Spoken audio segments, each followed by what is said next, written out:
네, 안녕하세요. 성공채배 시작 접정보센터 이남기입니다. 네, 안녕하세요. 한유진입니다. 네, 유진 씨, 혹시 나는 윤호다 이 말 아시나요? 그럼요. 얼마나 유명한 말이겠어요. 네, 윤호가 굉장히 열심히 사는 연예인 중에 한 명이어서 맞습니다.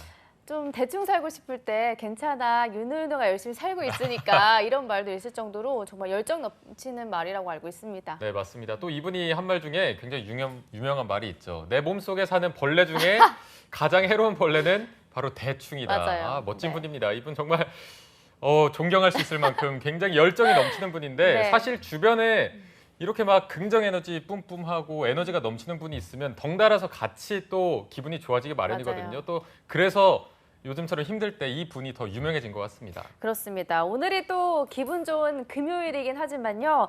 길어지는 취준 생활에 지쳐서 금요일조차 즐기기 힘든 취준생 여러분들을 위해서 오늘 나는 윤호다라는 생각을 가지고 하루를 힘차게 열어보시면 좋을 것 같다는 생각이 듭니다. 네. 그리고 또 저희가 힘을 보태기 위해서 금요 스페셜을 준비했으니까요. 끝까지 저희와 함께 하시죠. 네, 오늘 또 열정 만수로 윤호의 길을 받아서 더 힘차게 출발해 보도록 하겠습니다. 금요일 잡정보센터 지금 바로 출발합니다.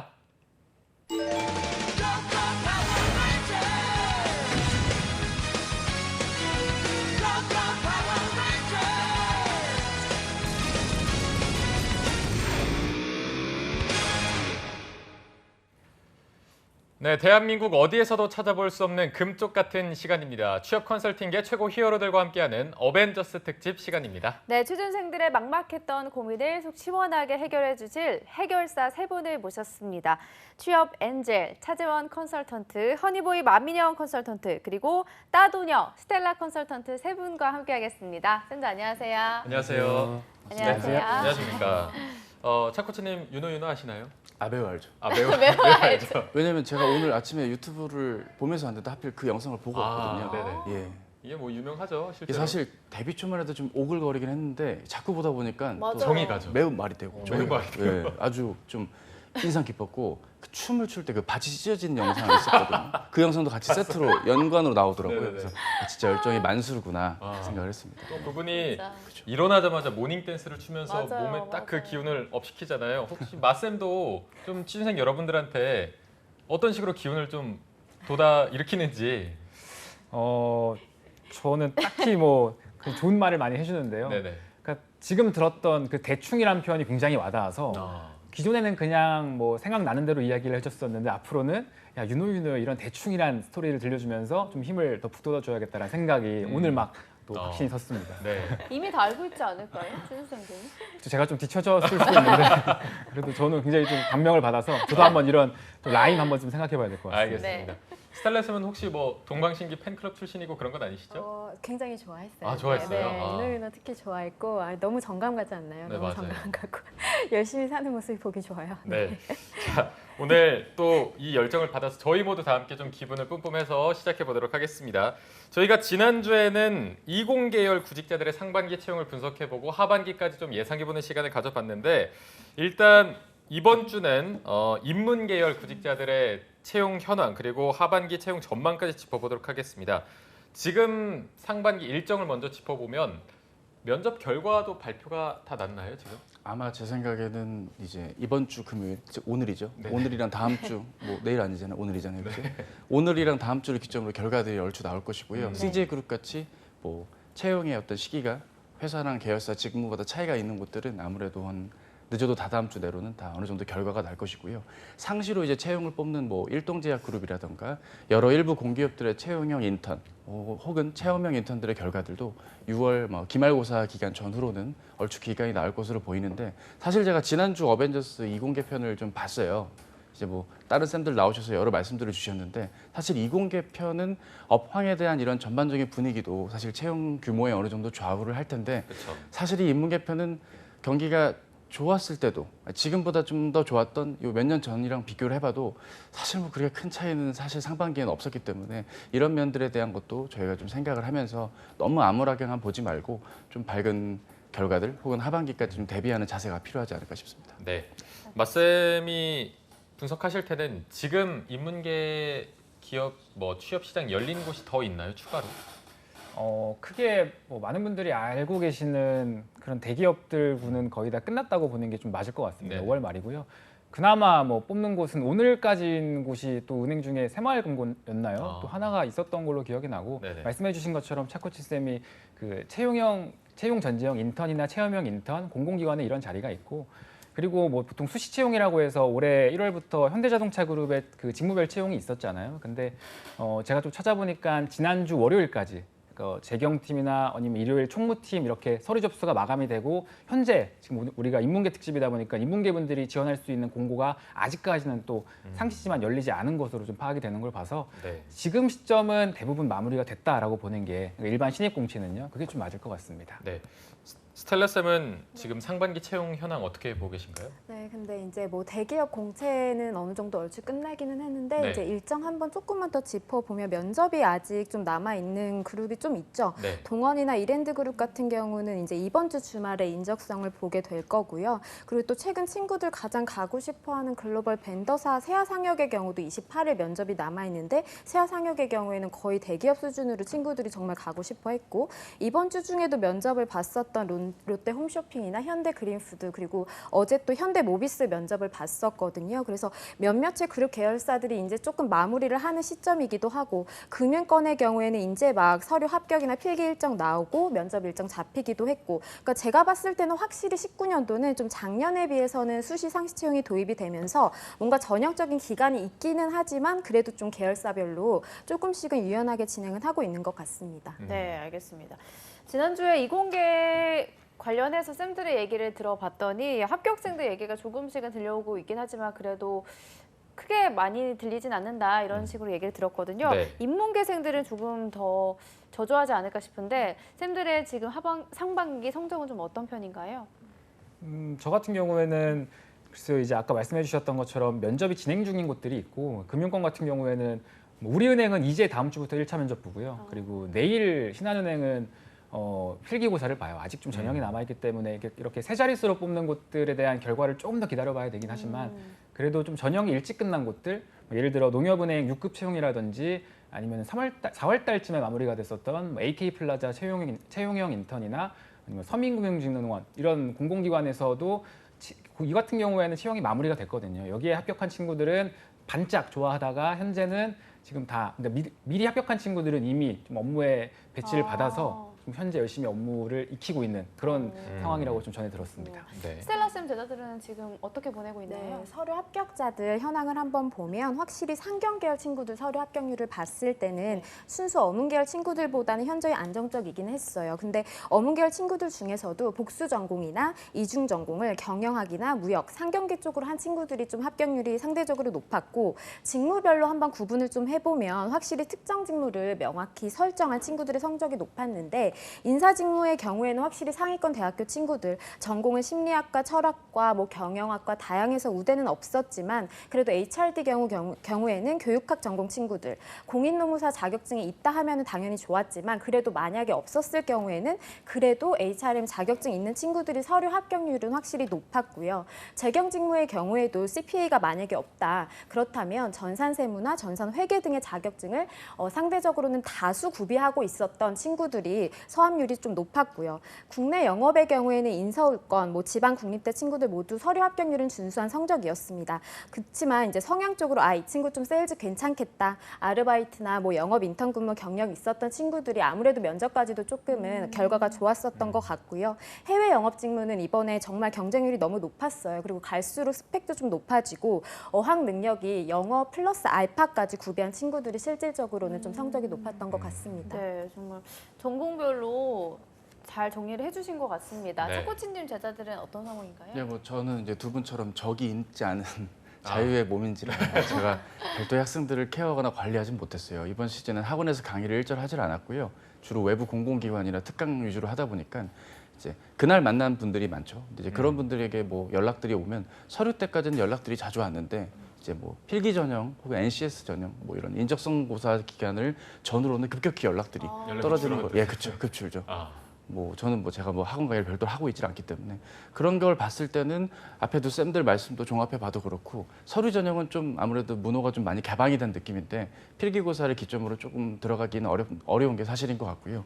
뭐 두 분의 말씀을 본의 아니게 종합을 좀 지어야 될 것 같은데 결과적으로 이공계 분들은 사실 약간 어느 정도 견적이라고 할까요? 이 전공자면 대충 이러한 자격과 이러한 스펙이면 어디가 들어가겠다라는 게 좀 가늠이 되는데 이 인문계 분들, 특히 그 인문계인데 상반기, 이 정말 교집합 중에 이 교집합, 여길로 이걸 뚫고 들어가기에는 좀 어려운 면이 있었고 좀 챙겨야 될 것들도 많고 경력도 필요하고 뭐 스펙도 필요하고 자격도 필요하고 아니 뭐 어학도 필요하고 그러니까 해야 될 것들이 좀 더 많아야만 됐던 것들이 좀 아쉬운 부분인데 좀 부탁드리고 싶은 건 이런 것 같아요. 그냥 본인의 현실과 본인이 가고 싶은 그 이상 간의 갭이 너무 커버리면 좀 본인이 더 괴로워지는 게 있는 거거든요. 이를테면 필기고사 커트가 높은 특정 제조 대기업에 가려고 한다. 사기업 지원자가. 그럼 당연히 인적성 공부를 더 많이 해야 되는데 저 수학 못 풀어요. 안 할래요. 뭐 이러면서 그냥 과락이 돼갖고 떨어지는 일들도 비일비재하다 이거죠. 따라서 본인께서 현실적인 접근을 하면서 지원을 좀 해야 될 것이고 단순히 내가 아직 준비가 안 됐으니 하반기를 노리겠다? 뭐 글쎄요. 제가 최대한 지원할 수 있는 한 단 4곳이라도, 4-5곳이라도 좀 상반기에 지원을 해보면서 본인이 어느 단계에 약점이 있는지를 좀 파악하는 그런 좀 단계로 삼는 것도 우리 인문계 구직자분들이 챙겨야 될 것 같습니다. 네. 네. 그리고 뭐 세 분의 쌤도 아시겠지만 취준생들 사이에서 이런 말도 있죠. 뭐 문성합니다. 문과라서 죄송합니다. 이런 말도 있고 뭐 인구론, 인문계 졸업생이 90%는 논다. 이런 말이 나올 정도로 굉장히 취업이 안 되고 있는 상황이 맞는 것 같은데 일단 2019년 올해 상반기는 어땠는지 가장 정확히 알 수 있는 게 채용 규모를 먼저 보면 알 수 있잖아요. 스텔라 쌤은 이번에 채용 규모는 좀 많이 나온 편인지 어떻게 보시나요? 채용 규모가 사실은 뭐 작년 상반기 대비해가지고서는 뭐 이렇게 줄어들었다 뭐 이런 거는 없기는 한데 네네. 확실히 이공계 대비해서는 규모 자체가 확실히 작은 파이인 거는 맞고요. 그러니까 분위기 자체를 한마디로 표현을 했을 때는 여전히 우울한 것은 맞습니다. 지난해 이제 취업 포털 사이트에서 570여 개 기업들을 대상으로요. 인사 담당자들 선호하는 전공을 조사를 해봤을 때도 공학 계열이 53.6%였다고 해요. 그러니까 이 말은 인문 계열이나 상경 계열들 다 합쳐도 너무 선호도가 낮다라는 거고 실상 인문 계열 친구분들이 채용이 어려운 걸 너무 당연시 생각하고 있고 자포자기하는 친구들이 꽤 많은데 실제로 이공계 비율이 높은 제조나 아니면 건설 업종들도 있잖아요. 근데 재무 회계처럼 전문 지식이 필요한 분야가 아니라면 경영 지원 부문에서조차도 문과생보다는 이과생을 뽑으라는 입장이었다고 해요. 그래서 사실 분위기는 좋지 않고 이게 근데 사실은 국내뿐만이 아니라 미국에서도 사실은 순수 인문계열 친구분들의 취업이 수월하지는 않거든요. 엔지니어나 연구원 채용 비중이 높을 수밖에 없다 보니 암울한 실정이긴 한데 제가 그래도 조금이나마 긍정적인 요소를 한번 찾아보면 일부 해외 사업 확대를 위한 글로벌 전형들을 내세운 기업들, 그러니까 CJ나 포스코 등과 같은 어떤 해외 우수 인재들 채용의 경우에는 상대적으로 어학 능력이 아주 출중한 친구들한테는 기회가 되었었어요. 그래서 상대적으로 인문계열 지원자분들한테 제가 키워드로 좀 말씀드리고 싶은 건 회계 재무 역량에 플러스 외국어를 할 줄 아는 것이 상당히 이번엔 굉장히 중요한 경쟁력이었다라고 생각이 듭니다. 네. 어학과 약간 상경 계열 쪽의 지식이 있으면은 네, 맞아요. 그나마 좀 강점이 된다 이렇게 네. 말씀해 주셨지만 그래도 전반적으로는 좀 우울한 편이다 이렇게 말씀해 주셨고요. 마쌤은 어떻게 분석하시나요? 네, 스텔라스님께서 잘 말씀을 해주셨는데 이제 이공계보다 적은 거는 팩트죠. 그렇죠. 근데 그 친구들이 그런 말들을 많이 하더라고요. 쓸 데가 많이 없어진 것 같다. 근데 이제 제가 그래서 봤어요. 찾아봤더니 조금 그런 면이 없지 않아 있는 것 같습니다. 과거에 비해서 우리가 지원 가능한 곳이 조금은 줄어든 것 같아요. 대표적으로 올해 그러니까 단일 기업 중에 가장 많은 인원을 모집하는 삼성전자만 하더라도 보통 많은 분들이 인문계 많은 분들이 이제 영업 마케팅을 쓰지 않습니까? 그 중에서도 CEIM 분야를 많이 지원하시는데 제가 조금 더 디테일하게 보니까 이 CEIM 분야 중에서도 그 중에 인문계 분들이 그나마 친숙한 TV나 냉장고와 같은 생활 가전 사업부 혹은 우리 갤럭시 스마트폰으로 대표되는 무선 사업부에서 영업 마케팅 채용이 없었습니다. 그러다 보니까 일부 있는 뭐 영상 디스플레이 사업부라든지 이쪽으로 몰렸어요. 그래서 그 인문계 분들이 갈 수 있는 파트에 대한 좀 경쟁률이 굉장히 높았다라는 게 좀 보였고요. LG전자 같은 경우에는 아실 거예요. 이번에 인문계 채용 자체가 없었습니다. 오로지 R&D 채용만 있었기 때문에 인문계 분들의 지원이 거의 불가하지 않았나라고 생각이 들고요. 또 많은 분들이 지원하시는 기업 SPC 그룹만 하더라도 지난해 상반기 기준으로 봤을 때는 한 4-5개 그 계열사의 그룹 공채가 있었습니다. 하지만 올해 상반기에는 공채 자체가 그룹 공채 자체가 없었어요. 아마 하반기에 있을 것 같은데 이런 면들을 봤을 때 아마 많은 분들이 진짜 체감하기에 정말 쓸 데가 없구나 인문계 분들이 그렇게 느끼지 않았을까 그런 시즌이지 않았을까라는 좀 생각이 들었습니다. 네. 그럼 차코치님은 본의 아니게 자꾸 마지막에 정리를 시키게 하는 것 그런 거 같은데 좋아합니다. 네, 좀 말씀해 주시죠. 어떻게 분석하셨나요? 분석이라기보단 그런 건 있는 것 같아요. 이제 두 가지 부류의 친구들이 계신데요. 이제 이공 계열이나 IT 계열 취업이 잘 되니까 왜 그런 멀티 캠퍼스와 같은 유수한 교육기관에서 4차 산업혁명 인재 무슨 교육과정, 뭐 4개월 과정, 전공 무관, 웰컴 이렇게 공고가 뜹니다. 그러면 나는 철학과밖에 안 나왔는데 IT 취업 잘 된다니까 거기 교육과정 뭐 무상이고 뭐 월급도 월에 뭐 몇십만 원 주신다니까 그거 듣고 들어가면 취업이 될까요? 이렇게 질문을 주세요.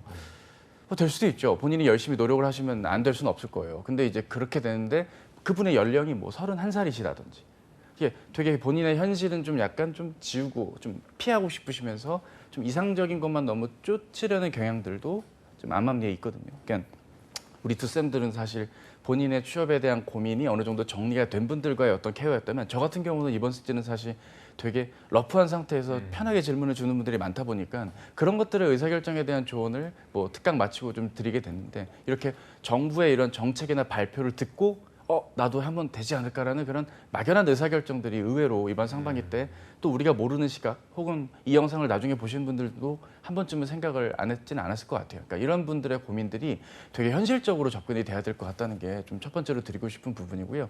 두 번째는 내 성향을 버려가면서 뭐 영업을 써야 되냐.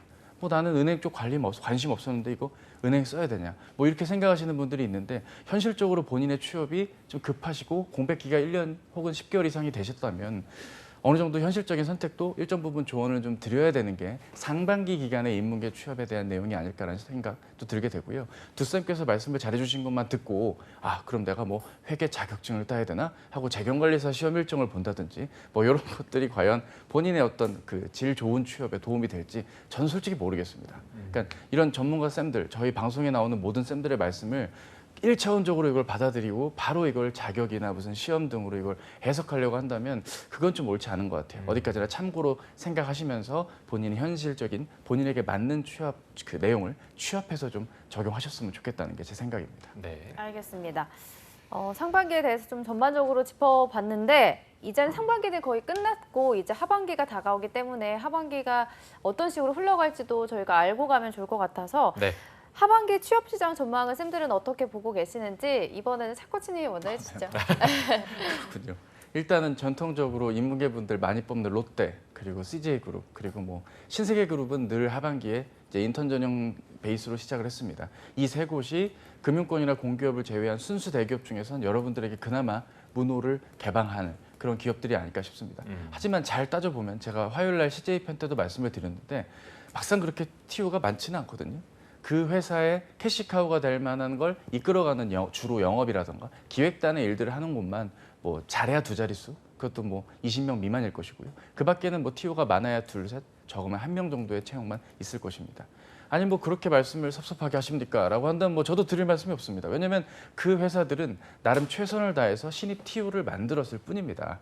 그러니까 그만큼 일자리에 대한 고민을 하는 기업들의 어떤 큰 대기업들의 규모일 것이고요. 뭐 제가 더 준비한 얘기 많지만 다른 쌤들도 계시니까 다른 쌤들께 바톤을 넘기는 게 좋을 것 같아요. 분배를 잘하시네요. 왜냐면 저희가 인문계가 할 얘기가 별로 없어요. 진짜. 그나마 있는 거 세 파이 중에 제가 3분의 1 했으니까 네. 나머지 두 가지 잘 말씀 주시죠. 알겠습니다. 네, 알겠습니다. 자, 그럼 마지막 두 파이 중에 하나는 맞쌤이 해주시죠. 맞습니다. 인문계는 할 말이 별로 없어요. 왜냐하면 항상 어렵기 때문에. 네. 근데 이제 그럼에도 불구하고 우리는 계속적으로 있을 기회를 그 작은 기회를 계속 잡아야겠죠. 그러니까 수치 채용에서도 항상 우리가 촉각을 곤두세우고 지켜봐야 되고요. 저는 또 하나 강조드리고 싶은 게 하반기에 있어서만큼은 그래도 오게 될 기회, 아까 말씀하신 롯데나 CJ, 신세계 서류 지원 당연히 할 거잖아요. 이게 통과되고 나서도 우리가 지금 좀 같이 고민을 해보자라는 거죠. 이제 필기 전형이 될 텐데 아실 거예요. 이번 상반기 시험 보신 분들은 뭐 들으셨겠지만 G사치 굉장히 어려워졌다라는 이야기도 저번에 그러니까 지난주인가요? 저희가 한번 다뤘었던 걸로 제가 기억이 나고요. 그리고 CJ도 아시다시피 이번에 영역, 유형 자체가 많이 바뀌고 알고리즘 문제가 나와서 굉장히 난이도도 올라갔습니다. 마찬가지로 뭐 SK도 계속적으로 쭉 어려워져 왔고요. 어려운 문제들이 출제가 됐고요. 이것처럼 필기에서 고득점을 받기가 굉장히 어려워지고 있어요. 뿐만 아니라 그러면 그럼 난 공기업이나 은행권 갈 거니까 이런 사기업이랑 크게만 상관이 없겠네. 어려워도 별로 우리는 괜찮을 거야. NCS만 공부하면 되겠지라고 하지만 NCS 시험 역시나 요즘에 블라인드 채용 기조 때문에 굉장히 많이 난이도도 올라가고 뚫기가 어려워지고 있습니다. 이렇게 간헐적으로 오는 기회를 필기 시험 때문에 아까 말씀해 주셨다시피 필기 시험 이후에 연락 오는 분들이 없다라고 하셨잖아요. 필기 시험에서 굉장히 많이 떨어지세요. 상반기에도 마찬가지고요. 그래서 하반기만큼은 우리가 서류를 정말 적은 기회지만 우리가 합격하게 된다면 반드시 필기에서는 통과할 수 있게끔 필기 대비를 지금 비시즌부터 열심히 하는 게 굉장히 중요하겠다. 이렇게 좀 말씀드릴 수 있을 것 같습니다. 알겠습니다. 네. 스텔라 쌤이 마지막을 맡게 되셨는데 네. 차이가 남아있는지 모르겠네요. 아니 뭐 채용 트렌드나 뭐 필기 시험 대비도 좋고 저는 조금 인문계 친구분들이 좀 갖추어야 될 세 가지 역량에 대해서 좀 키워드로 말씀을 좀 드리고 싶은데요. 네. 먼저 첫 번째가 통계 역량이에요. 그러니까 롯데백화점 19년도 상반기에 빅데이터 직무가 추가가 됐거든요. 그러니까 작년 하반기 채용 때는 경영 일반, MD, 디지털 총 3개 직무만 채용을 했단 말이죠. 근데 빅데이터가 계속 뜨거운 이슈 키워드로 지금 떠오르는 데다가 관련 전문 인력들이 계속 증원이 필요한 거예요. 그래서 채용 직무에 빅데이터를 추가를 하게 되었는데 지원 자격이 물론 통계학 우대이기는 하지만 여기서 여러분들이 포인트로 알고 계셔야 할 것은 이 관련 내가 통계 역량에 대해서 조금은 어필을 할 수 있는 교육이라든지 자격증이라든지 이런 것들을 상대적으로 좀 준비를 해서 어필을 할 수 있는지 물론 이것도 해당 친구들이 이제 관심이 있는 친구들에겐 좀 해당 사항이긴 하지만 분명히 달라진 점이기 때문에 여러분들께 꼭 말씀을 좀 드리고 싶었고 이 통계 역량이 사실은 연계해서 마케팅이나 CRM 직무의 고객 성향을 분석해서 타깃 마케팅을 하는 그 직무 쪽으로도 역량을 충분히 어필을 하실 수 있기 때문에 관련 자격증을 저는 조금은 그래도 추천을 드리고 싶었고요. 나머지는 크게 달라지진 않을 것 같은데 먼저 두 번째는 재무 회계 능력이에요. 그래서 기업에서도 지금 계속 손익 추정, 실직 분석, 뭐 아니면 실적 분석, 아니면 예산이나 비용 관리 등을 하는 과정에 필요한 소위 숫자를 읽어낼 수 있는 능력에 대해서 여러분들께 계속 요구를 하고 있고요. 또 세 번째는 이제 어학 능력이죠. 인문계열 친구분들께는 좀 저희가 강조를 할 수밖에 없어요. 그래서 기획 신규 사업 직무는 특히나 해외 시장 진출이라든지 신시장 개척 등을 검토를 하면서 출장이 많기 때문에 외국어 능력은 중요하다 할 수 있겠습니다. 네. 또 인문 계열 하면은 아까 뭐 차코치님이 말씀해 주셨지만 막상 공채가 떠도 그렇게 TO가 많지 않아서 많은 분들이 조금 당황하실 텐데 그래도 그나마 그중에 많은 게 영업 직무에서 많이 좀 뽑잖아요.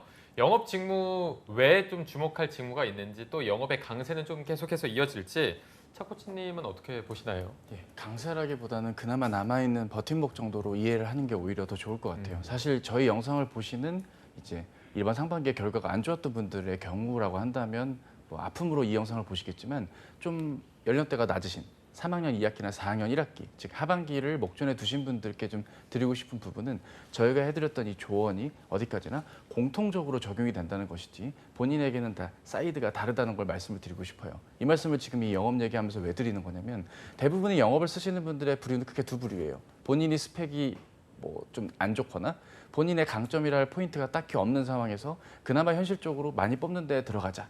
요 취지인 거고요. 하나는 본인의 강점이 명확한데 그 명확한 강점으로 사람을 많이 안 뽑기 때문에 뭐 예를 들어서 구매 직무 한 명이거든. 인사 한 명입니다. HR D세요? 아 그럼 더 안 뽑아요. 막 이런 분위기거든요. 그렇기 때문에 본인도 울며 겨자 먹기로 영업을 쓰는 거죠. 따라서 특징이 없으시다고 볼 수도 있는 하지만 취업에 대한 관여도는 높으신 좀 이런 현실과 이상의 갭이 크신 분들은 영업을 쓰시고 본인의 강점이 명확한데도 뽑는 곳에 그 TO 규모가 적기 때문에 어쩔 수 없이 울며 겨자 먹기로 또 영업을 쓰시는 분들이 있는 거죠. 고로 경쟁률이 앞으로 더 갈수록 더 심해질 거라는 겁니다. 기업의 영업의 TO는 늘 꾸준히 왔는데 다른 규모가 다른 직무의 채용 규모가 적어지다 보니 어쩔 수 없이 영업으로 쏠리는 현상이 지금 벌어지고 있다라고 저는 좀 진단을 내리고 싶고요. 그럼 이제 각자에게 드리고 싶은 조언은 일단 본인의 특장점은 없지만 학교 생활 충실히 했고 뭐 여러 활동이 있다라든지 하여튼 최소한의 조건으로서 본인이 기업체에서 성실히 근무를 할 수 있다고 판단되시는 분들은 자소서부터 본인의 강점이라 할 수 있는 어떤 조직 적합도라든지 성실도 면에서 본인의 강점 혹은 지원하시는 업계와 분야 직무에 대한 이해한 방향을 좀 적어보시는 걸 추천을 드리고 싶고요. 다른 직무, 뭐 재무회계라든가 구매, 경영관리 쪽에 가까운 쪽에 자격이라든가 어학, 강점이 있으신 분들은 지금 내가 좀 전에 말씀드린 일반적인 영업 지원자들이 가지고 있지 않은 여집합의 강점들로서 본인이 좀 다른 관점으로서 영업 직무에 적합하다는 걸 어필할 수밖에 없는 이런 좀 핸디캡이 있는 거겠죠. 따라서 영업에 대한 어떤 갈증 그리고 좀 경쟁은 앞으로도 치열해질 것이고요. 지금 제가 크게 느낀 요 두 파트의 구직자분들, 뭐 사실상 인문계분들 대다수 아니겠습니까? 좀 영업에 대한 부분을 단순히 아유 내가 이거 안 맞는데 써야 돼 이런 접근이 아니라 좀 이번엔 쓰더라도 좀 나에게 맞게 제대로 한번 접근을 해보자라고 이해하시는 게 좀 좋을 것 같습니다. 네. 네. 확실히 뭐 그렇게 희망적인 얘기는 많이 나오지 않고 있는 것 같은데 영업 뭐 굉장히 많이 뽑긴 하고 많이 지원하긴 하겠지만 정말 좀 뜰만한 직무 같은 게 새로 있을까요? 이공계들은 뭐 기술이나 이런 게 개발이 많이 되다 보니까 관련 직무가 뜨는 게 많은데 인문계들은 좀 어떤 편일까요? 뭐 특정 직무가 있다기보다는 좀 말씀해주신 것처럼 이제 영업 직무 외에 좀 제가 조금 추천드릴 부분은 일단은 저는 외국계 인턴을 조금 적극적으로 좀 지원을 했으면 좋겠어요. 친구분들이 이게 실제로 왜 그러냐면 근데 친구들이 겁을 먹어서 외국계 인턴 저 쌤 영어 아무것도 못해가지고 늘 수가 없어요 이렇게 얘기를 하는데요. 오히려 저희가 우스갯소리로 진짜로 토익이 만약에 990이다 그러면 국내 기업을 지원을 하라고 하고요. 7, 800점 이상이다라고 하면 저희가 오히려 외국계 인턴을 추천을 해요. 그게 무슨 말이냐면 외국계 인턴 전형의 경우에는 문서 작성이나 기본적인 어떤 회화 능력만 가능하다면 충분히 향후에 조금 자아 개발로 해서 실력 향상이 가능하다라고 믿고 상대적으로 친구들의 어떤 잠재 가능성과 직무 중심으로 해서 조금 평가를 하게 되거든요. 그래서 상대적으로 정량적으로는 어떤 좀 스펙이 좀 낮은 친구들 중에 직무 관련 경험이 조금이라도 있고 그리고 좀 나이가 좀 어린 친구들은 저는 진짜로 적극 도전을 했으면 좋겠는데요. 국내에 외국인 투자한 기업이 거의 2만 개가 달했다고 하고요. 포춘지가 선정한 500대 기업 중에서 약 223개가 국내 진출해 있다고 해요. 근데 저희 지원자분들이 진짜로 이걸 잘 몰라서 이거를 지원을 못하고 있는데 좀 안타까워서 저는 좀 말씀을 드리고 싶었고요. 또 상대적으로 만약에 영업 직무 외에 조금 필기 시험에 내가 좀 자신이 있다라고 한다면 코레일같이 대규모 채용에 공기업은 뭐 꼭 도전을 해봐야겠죠. 19년도 하반기도 1230명 채용 예정이라고 발표를 했었고요. 그리고 한국지역난방공사도 하반기 160명 채용을 한다고 하니까 역대 최고 인원이거든요. 그래서 유명하고 또 지원 요건 중에 어학 기준을 전면 폐지하겠다고 이번에 발표를 했는데 사실 뭐 얼만큼 적용이 될지는 지켜는 봐야겠지만 이례적이기 때문에 여러분들께 말씀을 드립니다. 알겠습니다. 네. 그럼 인문계 취준생들을 위해서 저희가 2019년에 기업별 그리고 분야별로 채용 전망을 짚어보고 있는 와중에 상반기에 합격자들의 평균적인 스펙은 어느 정도인지가 알고 가면 좋을 것 같아서 맛쌤이 보시기엔 어떤가요? 이번 주 월요일에도 롯데 특집에서 결산 특집에서 말씀을 드렸는데 대략적인 인문계분들 합격자 평균을 좀 내보면 그냥 정량적인 수치만 좀 말씀을 드려볼게요. 토익 같은 경우에는 한 850점인 것 같습니다. 그냥 직무 평균으로 한 850점대 그리고 뭐 말하기 점수로 따진다면 오픽은 한 IH 정도 그리고 뭐 토익 스피킹은 레벨 6에서 7 정도를 기본적으로 인문계 분들은 좀 보유를 하고 있더라고요. 학점은 한 3.6에서 7? 옛날에는 3.5라고 말씀드렸었는데 갈수록 좀 모르겠어요. 학점 인플레라고 할까요? 학점이 좀 더 높아지다 보니까 지금은 3.67 정도가 합격 그 기준선 평균 점수 정도 되는 것 같습니다. 그래서 내가 요 말씀드린 기준에 조금 부합이 된다라고 한다면 그래도 난 합격 기준 평균 정도 되는구나라고 생각하시면 좋을 것 같아요. 네, 그 스펙을 보는 게 조금 줄어들고 이제 직무에 관련된 경험을 중요시한다라고 해도 인문계들은 이 정도의 스펙은 어느 정도 갖추고 있어야 될까요? 사실 말씀 꺼내기 조심스러운 부분이긴 합니다. 왜냐하면은 뭐 저희 방송뿐만 아니라 많은 여러 이런 취업 콘텐츠에서 이제 합격 사례라고 소개하는 그런 구직자들의 스펙이 이를테면 극단적인 분들도 계시거든요. 저의 이런 평균 스펙에 대한 이해도가 좀 일정 부분 필요한 건 네. 그건 그분의 사례지 않겠습니까?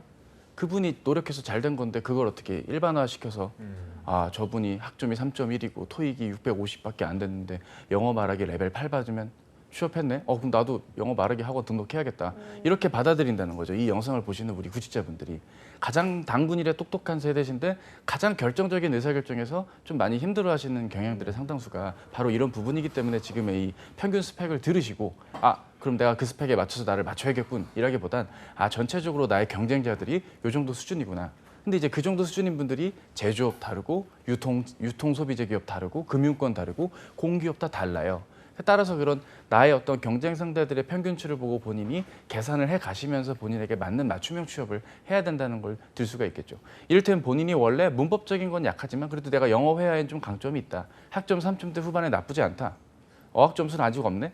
그럼 외국계 인턴을 아까 뭐 스타일리스트 말씀하신 것처럼 그쪽을 노려보면서 어학 점수를 빨리 따고 지원을 해야겠죠. 근데 본인이 갑자기 CJ의 뭐 식품 마케팅에 지원을 해야겠다. 이러면 또 얘기가 달라지는 거거든요. 평균적인 스펙에 그쪽에 들어갔을 때는 사실 학점이 더 중요한 부분이고 어학은 당연한 거기 때문에 이러면 학점도 관리하면서 어학도 챙겨야 되고요. 또 거기에 인턴까지 있는 친구들이 좀 더 상대적으로 많이 진출을 하거든요. 그럼 결과적으로 이걸 보면 그럼 나는 이걸 더 해야 되는데 현실적으로 시간이 지금 2달밖에 안 남았다면 여길 지원할 때는 그냥 소신껏 지원을 해보고 안 돼도 미련은 접자 하면서 좀 다른 쪽으로 나에게 맞는 쪽으로 지원을 해야 되는 게 앞으로 남은 기간 인문계분들이 좀 챙겨야 될 방향이 아닐까 싶습니다. 네. 알겠습니다. 또 스텔라 쌤은 어떻게 보시나요? 근데 스펙이라는 게 사실 저도 되게 좀 조심스럽기는 해요. 그러니까 이게 왜냐하면 평균 스펙이라는 것도 사실은 저희가 진짜 말 그대로 이거는 평균치고요. 솔직히 냉정하게 얘기해서 인문계열 분들 뭐 학벌과 학점 싸움인 대기업 경영 지원 직무 같은 경우는 사실상 정말 고스펙자 중에서 이제 서로 경쟁을 한다고 좀 보시면 좋을 것 같고 제가 좀 냉정하게 얘기해서 최하가 서강대 더 내려가면 한 외대 정도라고 보셔야 될 것 같아요. 그래서 중경외시 라인도 사실은 문과는 대기업을 그만큼 그것만 가지고는 사실은 뚫기가 너무 힘들다라는 게 사실 현실적인 것 같고 근데 오히려 기업이나 뭐 은행권 지방 국립대 할당 포션이 있기 때문에 오히려 지방 국립대 친구들한테는 사실상 조금 이게 더 기회가 되는 경우가 있기도 했었고 은행권 친구들은 진짜로 학점이 좀 생명이에요. 실제로 학점이 낮으면 서류에서조차도 통과가 안 됐었고 그래서 차코치님께서 잘 설명을 해주셨지만 여러분들께 저희가 간곡히 요청하는 바는 뭐냐면 이게 전부 다 사실은 상대적으로 적용이 돼야 된다는 거예요. 그래서 지원자분들께서 나의 어떤 가변 요소와 고정 요소를 좀 잘 나누어 보시고 고정 요소라는 건 여러분들이 지금 당장 어떻게 바꿀 수 없는 것들이잖아요. 그래서 내가 진짜 상대적으로 지금 내가 봤을 때 평균 스펙보다 좀 낮은 것 같다라고 하면 내가 정량적으로 어떤 것들을 현실적으로 좀 직무 관련 경험을 높여서 업그레이드를 할 수 있는지에 대해서 좀 똑똑하게 선택을 해보셔야 될 것 같습니다. 여기에 한 말씀을 짧게 더 보태면 네네. 이제 이런 분들 계세요. 저는 뭐 대기업 바라지는 않아요. 그냥 취업하고 싶어요. 하시는 분들께. 근데 그분이 만약에 좀 외향적이시고 성향이 좋으면 저는 하다못해 HRD 업체에 HRD 운영 일을 추천을 드려요.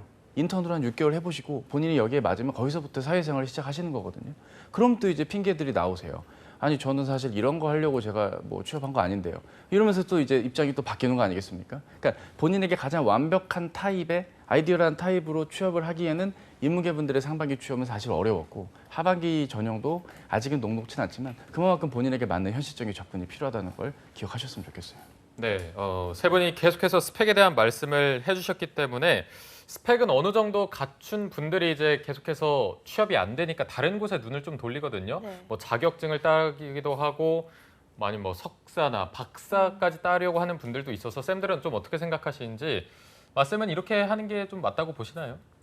글쎄요, 뭐 일단은 대학원 석사 먼저 이야기를 해주셔서 정말로 취업이 안 되다 보니까 뭐 공백기를 없애고자 뭐 아니면은 일종의 도피처로 선택하는 거는 좀 그렇게 바람직하지 않다고 봅니다. 네네. 왜냐하면은 석사 때 배우는 학문들이 조금 좁고 깊게 배우는 그런 성향들이 있기 때문에 나중에 이걸 전공을 마치고 나서 대학원을 졸업하고 나서 내가 구직 시장에 다시 돌아왔을 때 선택할 수 있는 지원 폭이 굉장히 좁아져 있을 거예요. 그렇기 때문에 좀 단순히 도피성의 대학원 진학, 물론 이제 본인만의 뚜렷한 목표라든지 비전이 있으면 괜찮고요. 제가 말씀드리는 거는 그냥 공백기를 때우기 위한 그런 진학은 좀 피하자라고 말씀드리고 싶고, 뭐 좋죠. 이제 기본적인 스펙이 갖춰져 있으면 자격증이든 기타 다른 경력, 경험 사항들을 쌓는 건 좋은데 항상 내가 하고 싶은 분야, 혹은 뭐 직무, 산업 분야에 대해서 내가 이 경험을 왜 쌓아야 될까를 항상 고민하고 여기에 좀 몰입을 하는 것이 굉장히 중요하지 않을까 그렇게 말씀드릴 수 있을 것 같아요. 네, 스텔레스는 자격증을 그래도 조금 추천해 주시는 편인데 네. 어떻게 좀 보시나요? 실제로 그러니까 자격증 하나만 취득했다고 해서 또는 관련 경험 하나만 했다고 해서 이렇게 왜곡해서 해석을 하시면 안 될 것 같고 실제로 저희 이제 친구분 합격자 사례를 제가 예시로 만약에 설명을 좀 드려볼게요. 그러니까 이 친구가 인서울 중위권 대학교였고요. 경영학과였고 학점도 사실은 평균 수준이었는데 인사 직무를 원했단 말이에요. 그래서 이 친구가 서류 탈락을 꽤 많이 했어요. 꽤 많이 했는데 이 친구는 HRM 자격증도 취득을 했고 대기업 인사 직무, 연말정산, 뭐 공공기관 인사 행정지원 관련 인턴 인턴 경험만 3번을 했어요. 3번. 그러니까 이 친구가 몇 번의 고배를 마시고 결국은 최종에 3M이 붙었거든요. 그러니까 저는 이 친구를 보면서는 아 진짜 결국 기업에서는 실무에 바로 투입을 초이시켜도 아 이 친구는 이것까지는 할 수 있겠다라는 확신을 준다면 여러분들이 이런 측면에서는 합격률이 높아질 수밖에 없다라는 거를 좀 말씀드리고 싶고 네. 그리고 또 석박사는 저는 한마디만 좀 높아심에 좀 말씀을 덧붙여서 보내면 인문계열 분들 교수하실 거 아니면은 절대로 뭐 석박사 저는 추천하지 않고요. 일반 기업으로 채용을 원하실 경우에는 MBA도 가지 마세요. MBA는 이공계열 분들께 저희가 추천을 드리는 거예요. 그러니까 어떤 경영과 기술을 동시에 가진 백그라운드 경쟁력을 가지기 위해서 저희가 추천을 드리는 것이기 때문에 단기적으로 내가 일반 기업에 채용을 하시겠다라고 하시면 조금 힘들다 할지라도 차라리 인턴 경력이라든지 계약직으로라든지 차라리 근무 경험을 조금 더 높이는 것이 훨씬 적합도에서는 핏이 맞겠습니다. 네, 또 알겠습니다. 단호하게 말씀해 주셨는데 네. 차코치님이 또 마지막으로 정리를 한번 더 부탁드리겠습니다. 오늘 제 롤이 너무 명확해서 좋습니다. 이런 따뜻한 분위기 너무 좋고요. 어찌됐건 지금 주신 말씀들이 다 맞으니까 참고하시면 좋겠고 무엇보다도 취업은 학습의 영역은 아닌 것 같습니다. 학습해야 될 건 오로지 필기고사나 인적성의 적성 파트일 뿐이고 그 외에는 현재 나에 맞는 상태 그리고 저희가 알려드린 이런 현황에 대한 이해 그리고 시장에 대한 이해겠죠. 저희가 들어갈 채용시장 마지막으로 지원자들의 경쟁 스펙까지 골고루 좀 입체적으로 접근하시면서 성공적인 하반기 취업, 상반기의 실패를 딛고 이뤄내셨으면 좋겠습니다. 네, 알겠습니다. 자, 인문계 지원자들의 하반기 합격 전략을 위해서 마지막으로 쌤들의 신의 한 수를 들어보지 않을 수가 없을 것 같습니다. 마쌤이 먼저 해주시죠. 뭐 조건은 다 비슷한 것 같은데 결국은 정보력 싸움인 것 같습니다.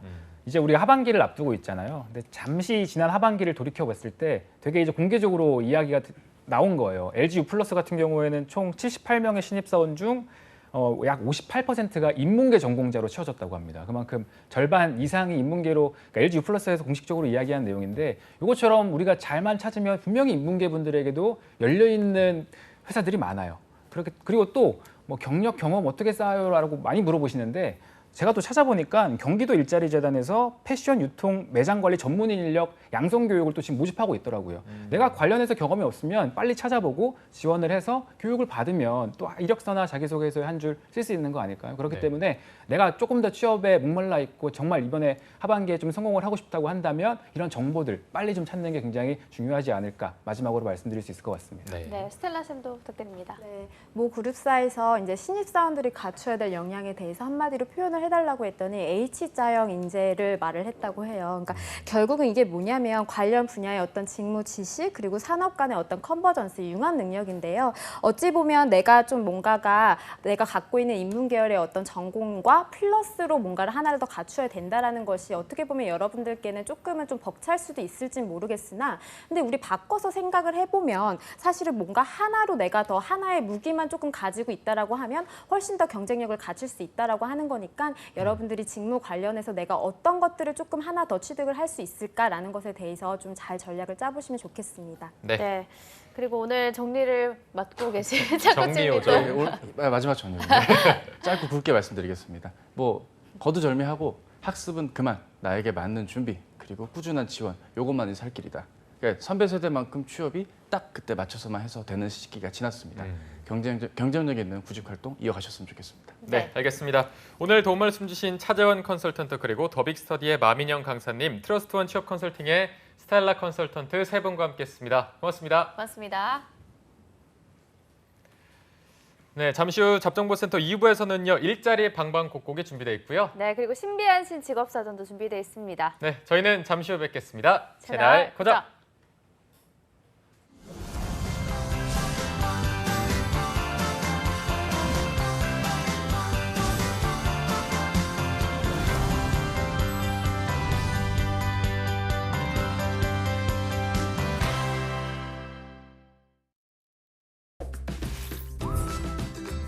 현금 없는 시대에서 지갑 없는 시대로 스마트폰 하나만 있으면 못 사는 게 없는 간편결제 시대.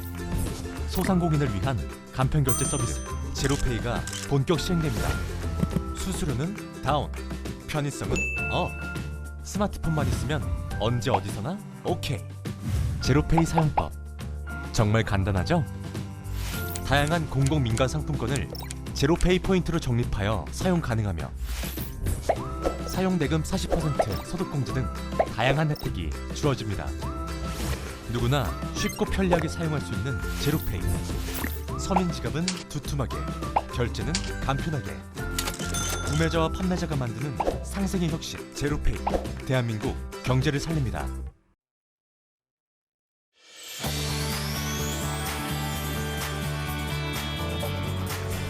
한국 직업 방송을 보면 취업이 보입니다.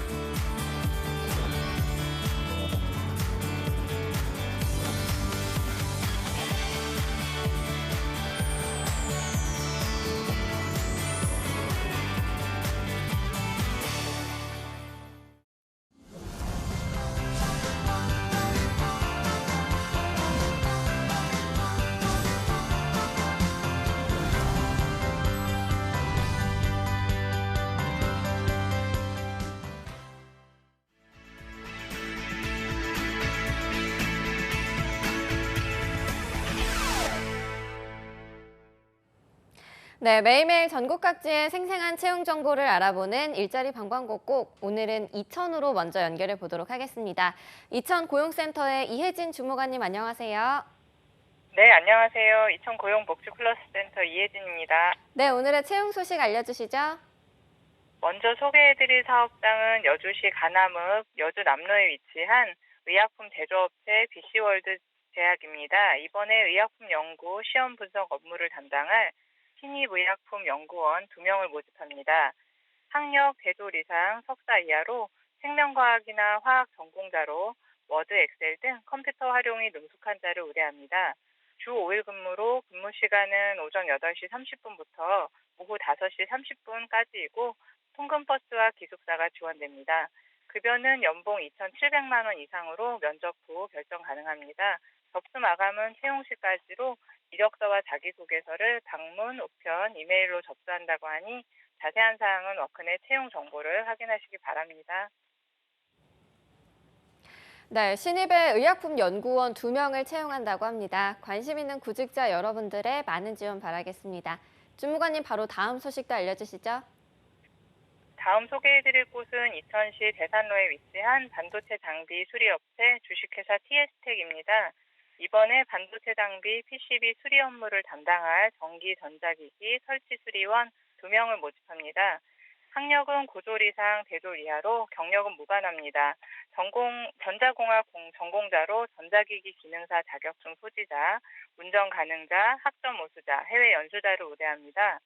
주 5일 근무로 근무 시간은 오전 9시부터 오후 6시까지이고 급여는 월급 220만 원 이상, 250만 원 이하로 면접 후 결정 가능합니다. 복리후생으로 기숙사, 자녀학자금, 주택자금이 지원됩니다. 접수 마감은 6월 7일까지로 이력서, 자기소개서, 졸업증명서 등을 이메일로 접수한다고 하니 자세한 사항을 확인하신 후 지원하시기 바랍니다. 네, 전기 전자기기 설치 및 수리원 2명 채용하고 있습니다. 경력 무관하게 채용하고 있으니까요. 관심 있는 구직자 여러분들의 많은 지원 바라겠습니다. 주무관님 오늘 소식 고맙습니다. 네, 고맙습니다. 네, 다음으로는 인천의 양전순 주무관님 연결해 보겠습니다. 주무관님 안녕하세요. 네, 안녕하세요. 인천 고용복지플러스센터 양정순입니다. 네, 주무관님 오늘의 채용 소식 알려주시죠. 네, 이번 주 소개해드릴 구인사업장은 주식회사 영화수출 포장입니다. 주식회사 영화수출 포장은 인천시 남동구 고잔동에 위치한 종이와 종이 제품 제조업체로 골판지 상자 영업사원 1명을 구인합니다. 학력은 고졸에서 대졸이며 경력은 무관합니다.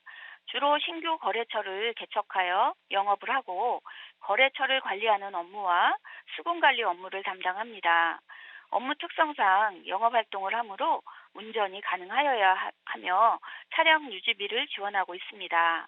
주 5일 근무로 오전 8시부터 오후 7시 30분까지 근무하고 임금은 연봉 3,200만 원에서 3,300만 원 수준이며 면접 후 협의 가능합니다. 접수 마감일은 채용 시까지로 관심 있으신 구직자분들은 워크넷 구인 정보를 확인하여 이력서, 자기소개서를 준비하셔서 이메일로 지원하시기 바랍니다. 네, 경력 무관하게 영업사원 1분 채용하고 있습니다. 채용 시 마감되는 구인건이니까요. 관심 있는 분들은 빠르게 지원하시기 바랍니다. 주무관님 바로 다음 소식도 알아볼까요? 네, 다음으로 소개해드릴 구인사업장은 인천 레미콘 주식회사입니다. 인천 레미콘 주식회사는 인천시 서구 성남동에 위치한 레미콘 제조업체로 페이로더 운전원 1명을 구인합니다. 학력은 무관하며 경력은 5년 이상입니다. 직무 내용은 레미콘 회사 사내에서 페이로더를 이용하여 모래나 자갈을 퍼올려 이동 후 트럭이나 적재소에 옮겨 붓는 업무를 담당합니다.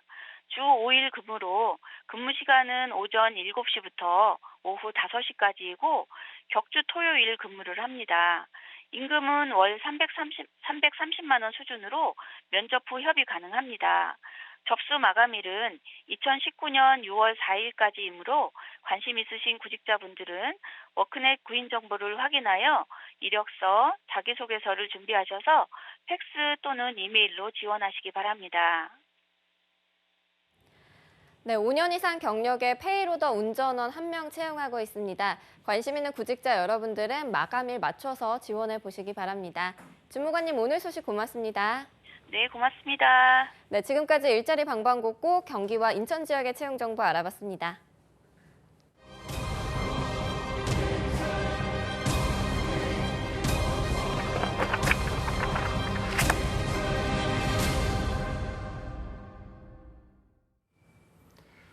네, 이어서 미래 유망 직업의 궁금증을 말끔히 해소시켜줄 신비한 신직업사전 시간입니다. 네, 오늘 정보를 소개해 주실 한국고용정보원의 김진관 연구원님 함께하겠습니다. 안녕하세요. 안녕하세요. 안녕하세요. 한국고용정보원의 김진관입니다. 네. 네, 진관쌤 오늘 오랜만에 나와주셨는데 오늘은 어떤 직업을 꺼내주실 건가요? 네, 두 분은 전자기기 사시면 네. 그 막 눌러보시면서 사용법을 익히세요? 아니면 그 사용 설명서 보면서 익히세요? 보통은 그 설명서 보고 하죠? 그러세요? 저는 그냥 끝날 때까지 그 사용법을 정확하게 모르는 것 같아요. 모르고 맞아요. 많은 여성분들이 그런 경향이 좀 있으신 것 그런 같아요. 스타일도 있군요. 네. 그냥 자기가 필요한 기능만 네, 있어요. 맞아요. 네. 근데 이제 사용 설명서를 저희가 사실은 기기 사면은 이렇게 버려두는 사람들도 많고 그쵸. 한데 그 사용 설명서를 만드는 직업이 따로 있습니다. 그게 이제 아. 기술문서 오, 작성가라는 그렇죠. 직업인데요. 네. 오늘은 이 직업을 한번 준비해봤습니다. 네, 이게 저도 항상 생각하면서 이거를 누가 만들었을까라는 생각은 단 한 번도 안 해본 것 같아요. 저도요. 이 제품을 누가 만들었나 이걸 생각해봐도 이거는 처음 보는데 기술 문서 작성가 그러면 이 설명서는 예전부터 있었으니까 이거를 신직업으로 봐도 되는 건지 어떤가요? 네, 이거는 사실은 서양에서 처음 등장한 사실 역사는 오래된 직업인데요. 네. 일상 속에서 당연하게 받아들였던 설명서를 만들어내는 직업 자체를 다들 이렇게 생소하게 생각하실 거예요. 그래서 저는 오늘 여러분들한테 이런 직업이 있는 것을 알려드리면서 여러분들의 직업관이 조금 더 넓어졌으면 좋겠다는 의미로 준비를 해봤습니다. 네, 정말 생소한 직업인 것 같은데요. 오늘 이 직업을 준비해 오신 특별한 이유가 또 있을 것 같아요. 네, 최근에는 이제 해외 수출 업체를 중심으로 전문 기술문서 작성가에 대한 수요가 높아지고 있습니다. 기업 간 거래인 B2B 중에서 소프트웨어, 전기전자, 반도체, 시스템 등의 분야에서 기술 문서의 품질을 이렇게 향상시키기 위해서 전담 팀을 이제 구성하기도 하는 등 기술 문서 작성가들의 비중이 커지는 추세에 있어서 오늘 좀 가지고 와봤습니다. 네. 자, 오늘의 신직업 기술 문서 작성가 어떤 직업인지 영상으로 먼저 함께 만나보시죠. 신기술이 적용된 첨단 제품일수록 사용자에게 꼭 필요한 것이 있습니다. 바로 매뉴얼인데요. 편리한 매뉴얼은 소비자의 관심을 유도하게 됩니다. 대표적인 성공 사례 중 하나로 꼽히는 아이폰은 화면에 보여지는 간단한 메뉴와 단순한 사용법으로 스마트폰을 쉽게 이해할 수 있도록 하였는데요. 이처럼 기술이나 제품을 쉽고 간결하게 소개하는 사람들을 기술 문서 작성가라고 부릅니다. 북미 지역 건설 엔지니어링 회사에서 기술 문서 작성가로 근무하는 킴벌리 씨를 만나보았습니다. 기술 문서 작성가 킴벌리 씨의 회사 일과는 문서 작성에 필요한 자료를 수집하고 작성하는 과정 외에도 각 부서의 의견을 듣고 문서를 디자인하는 등의 작업이 진행됩니다. We have to basically translate from a job. We have to tell the client, this is what can be done on a job. This is what they do. We have to translate it so they understand this is what's going to be done. We understand what you want, even if you don't. and we can do this work. This is how we're going to do it. This is all of our practices. This is what we do. And this is how we're going to be able to help you achieve what you want. 기술 문서 작성가란 테크니컬 라이터와 일러스트레이터, DTP 편집자 및 테크니컬 에디터를 아우르는 직업이라고 할 수 있습니다. 어렵고 복잡한 용어와 내용이 들어간 기술 관련 문서를 이해하기 쉽고 정확하게 작성하는 직업으로 주로 소프트웨어 매뉴얼이나 새로운 기술의 사용법에 관한 사용서를 쉽고 편리하게 만들어내는 전문가입니다. 킴벌리 씨는 이야기를 만들어내는 것과 같이 기술에 대한 정보를 수집하고 정확하게 해석한 뒤 알기 쉽게 변환하는 작업이라 설명했는데요. 간단하게는 한 장의 매뉴얼부터 백과사전을 방불케 하는 설명서 등 제품이나 기술을 소개하는 다양한 콘텐츠를 제작하게 되는데요. You graduate with your diploma, you can get it. There's something called CPSM. It's a Certified Professional Service Marketer. And it's specifically in construction and engineering world. And you can get that and be a more accredited technical writer and coordinator. However, you have to be working for a construction company for 4 years to get that. 첨단 산업 시대로 진입하며 기술이 곧 생활이 되었고 어려운 수식과 공학 용어를 모든 사람이 이해할 수 있도록 해야 한다는 필요성이 커짐에 따라 이 직업의 중요성도 커졌는데요. And our tech writers do all sorts of things such as social media. So a technical writer can be employed in the social media marketing area. Technical writers can be employed in instructional design, so writing instructions for people to use stuff, so manuals. 국내에는 다소 생소한 분야이지만 우리나라의 전자산업이 강세를 보일수록 기술문서 작성가를 필요로 하는 곳도 늘어나고 있는데요. 국내의 기술문서 작성가들은 주로 어떤 분야에서 활약하고 있을까요? 보통 기술문서 작성가가 활동하는 분야가 다양합니다. 다양한데 보통 이제 반도체라던가 전기, 전자, 그다음에 소프트웨어 쪽 분야에 대부분 좀 활동을 하고 있습니다. 네. 그렇다면 기술 문서 작성가란 구체적으로 어떤 일을 하는 직업인지 알아보겠습니다. 기술 문서 작업은 계획과 작성, 수정, 편집, 교정의 작업 절차를 거치게 됩니다. 이때 데이터나 기술 정보를 간결하고 정확하게 전달하는 것이 중요한데요. 문서에 꼭 필요한 내용을 알기 쉽게 담아내기 위해서는 작업을 의뢰한 고객과의 충분한 대화가 필요합니다. 사용자 매뉴얼도 있고 관리자 매뉴얼도 있고 뭐 어플리케이션 노트도 있고 그런데 이제 그런 어떤 기술적인 문서부터 시작을 해서 그래서 화이트 페이퍼라던가 브로셔 같은 것들을 작성을 하고 있습니다. 미국과 다르게 우리나라는 회사의 기술문서 작성가들이 상주하기보다는 전문 컨설팅 업체에 근무하거나 프리랜서 형태로 작업을 하는 경우가 많다고 하는데요. 아직 국내 교육 과정은 적지만 전문가에 대한 수요는 꾸준히 증가하는 편입니다. 최근에 그 테크니컬 라이팅에 대한 중요성을 국내 기업들이 많이 인지를 하기 시작을 했어요. 특히 이제 소프트웨어 기업이라든가 저희가 이제 반도체, 뭐 전기전자 보통 이제 그 B2B 이제 사업 비즈니스를 하시는 이제 기업체 중에서 워낙 기술 문서가 중요하기 때문에 또 그런 거에 대한 좀 니즈가 굉장히 많고요.